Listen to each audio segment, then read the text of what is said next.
শবে বরাতে হালুয়া রুটি খাওয়া যাবে? 1. খাওয়া জায়েজ, হারাম নয়। 2. কিন্তু এটাকে এবাদত বা সুন্নাত মনে করা ভুল। খাওয়ার নিয়ত হোক পরিবারের খুশি করা, দান সৎকা করা, আল্লাহর নিয়ামতের শুকরিয়া আদায়। মনে রাখবেন, এবাদত, নামাজ, রোজা, তওবা খাবার নয়।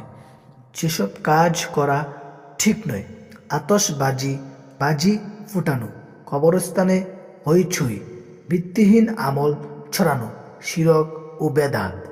প্রিয় দর্শক, শবে বরাত কোনো উৎসব নয়, এটি তওবা, ক্ষমা আর ফিরে আসার রাত।